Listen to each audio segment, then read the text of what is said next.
In the deserts of Arabia, an insurgency war was raging years before I got to France. Tribes of Bedouins had united to fight a war that was very different from the one we fought in the trenches. Using small, mobile units, they challenged the might of an empire, and they were rallied around the ideas of a single, influential warrior. Ideas of freedom and change.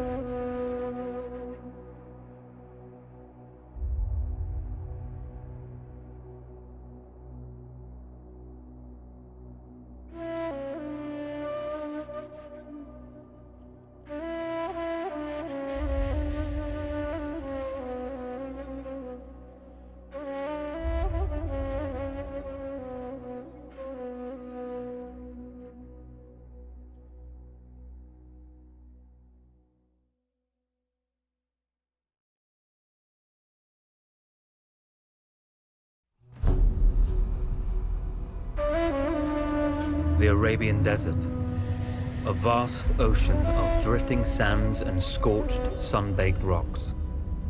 Beneath these endless dunes, oil, the lifeblood of our new mechanical century.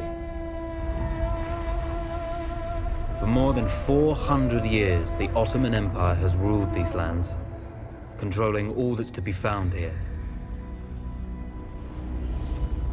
But the Ottomans do not rule unopposed. Small bands of Bedouin rebels have united to overthrow the empire. They strike without warning and then vanish into the desert. Fighting alongside them is a lone British officer, whose exploits have earned him wide renown. In the desert, you rely on good planning. But you also hope for a dash of luck. And luck was with us when we learned of a recently derailed Ottoman train carrying a most interesting piece of cargo. A small patrol had joined the Ottomans who survived the crash. Together, they guarded the wreckage and waited for reinforcements.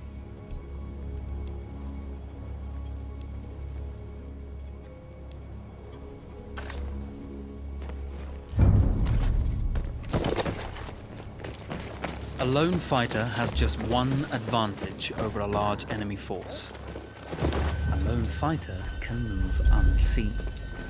Cry havoc and let slip the dogs of war.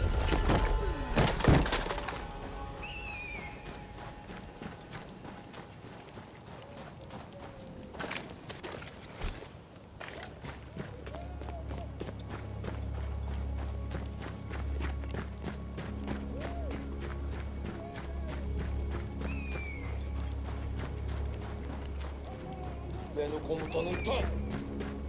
Ne ekersen onu biçersin.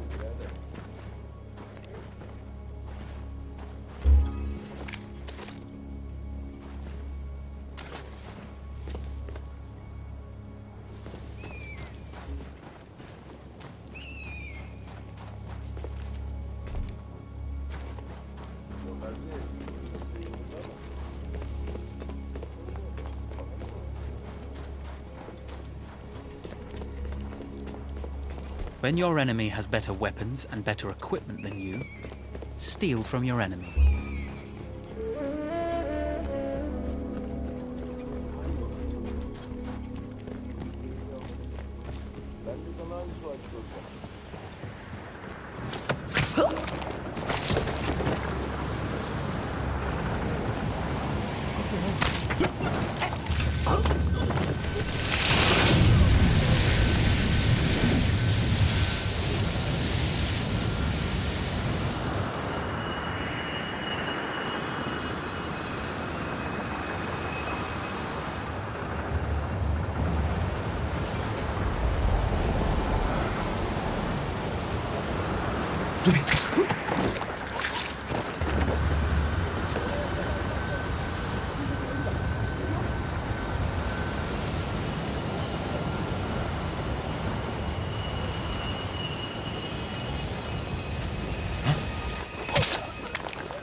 Takviye talep edek!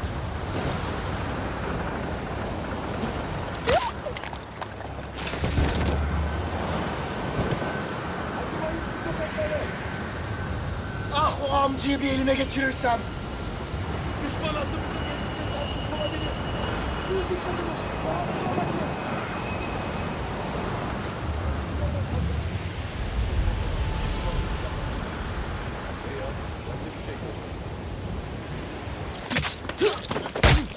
Bak şimdi!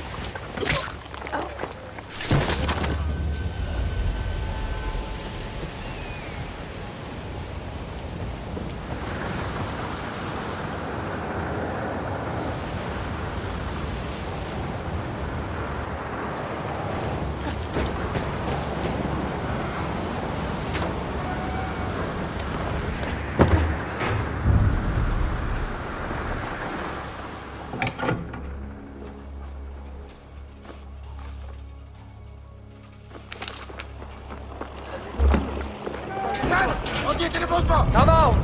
It's over.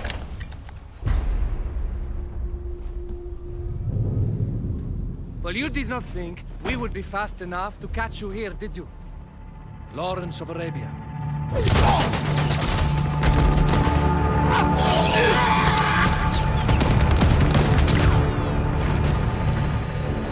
Actually, I was rather Well, this is very clever.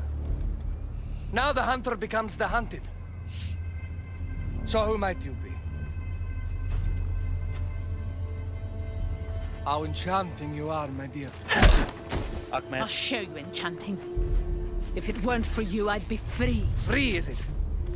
You'll be free when you're dead. And I'm happy to tell you, the Empire intends to grant you all this freedom very soon. Even now, an engine of destruction scours this desert, obliterating your allies, your families, your homes. Soon there will be nowhere to run. Nowhere to hide. Soon all that you know, and all that you love, will be ashes. You will all be free to die. Oh. Ah, you animal! Zara!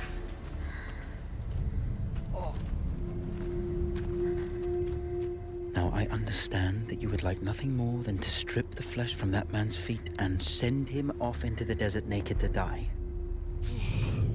But think about it. You're right.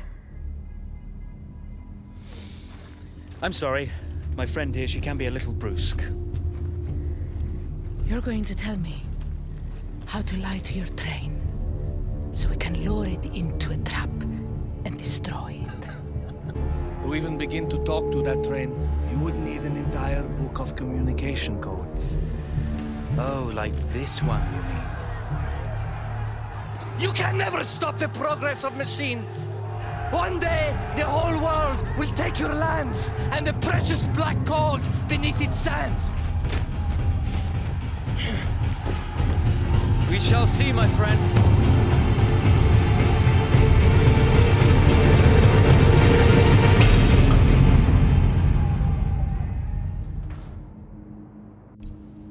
Of course, obtaining the codebook was not enough. To destroy this Iron Dragon, this Canavar, as the Ottomans had named it, we had to send it 3 encrypted messages telling it to stand down. There were Ottoman outposts scattered along the railroad tracks. The commanders there carried high-priority message capsules. We had to use those to send our orders. Infiltrating the village wouldn't be easy. A full detachment of Ottoman soldiers had occupied it. The Ottomans had chosen an isolated location for their desert outpost. It seemed lightly defended. It was also well stocked with arms and equipment. The ancient ruins were all that remained of a civilization now lost to time. The Ottoman Empire brought in the modern world with a host of armored vehicles and field guns. 3 commanders to eliminate, 3 personal message capsules to be stolen, and then sent with our false orders. How Zara tackled this dangerous and audacious mission was up to her. The Bedouin treasured their horses, and in return, those animals granted their riders unparalleled speed and mobility.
single order wouldn't be enough. Ottoman protocol required the message to be received in triplicate before the train would acknowledge it as genuine.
Hep bir bokluk çıkıyor ya, mi?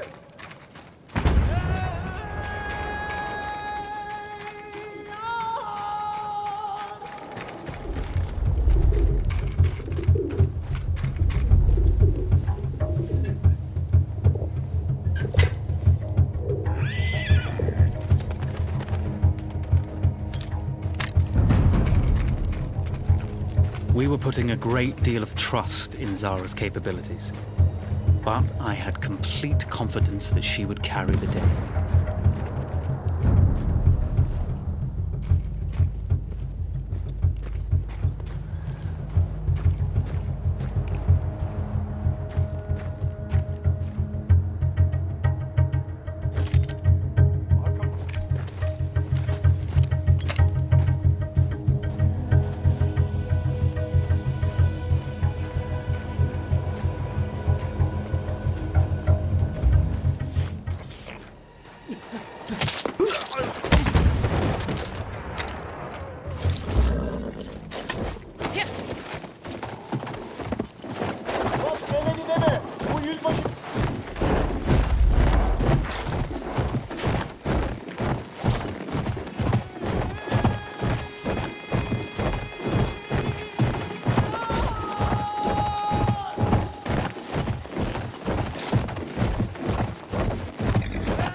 Ne olur.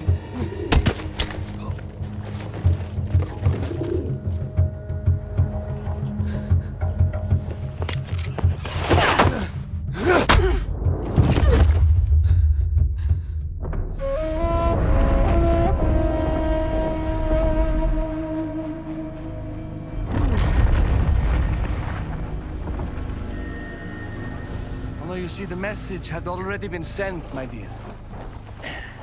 Though not the message you would have wanted. Lawrence was such a good host. It almost seemed rude to escape. I made sure to note the location of Lawrence's camp, of course. Which means... the train knows too. Twice, you told that train everything was clear. But... I told it exactly where to attack.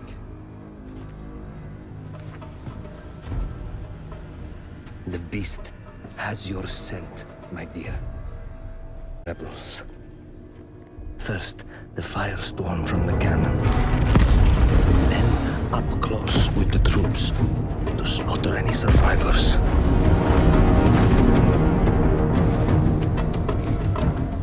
The legend of Lawrence of Arabia dies tonight.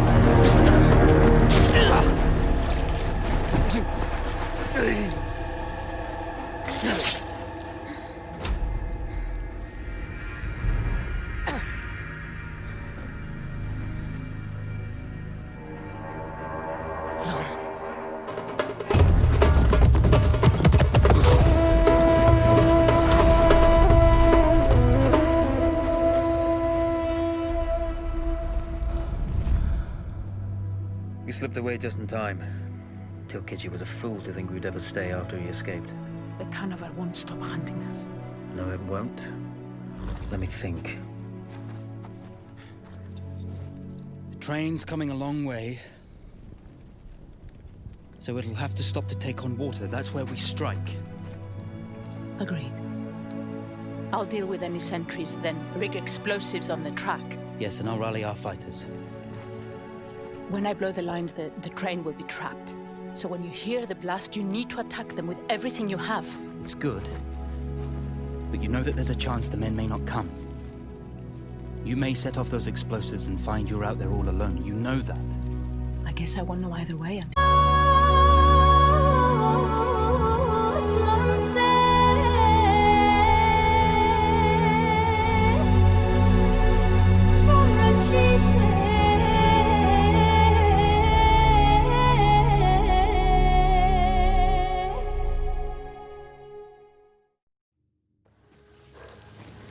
Man makes plans, and God laughs. As it turned out, the small town where we would ambush the train had a significant enemy presence. Those troops would have to be dealt with before the explosives could be set.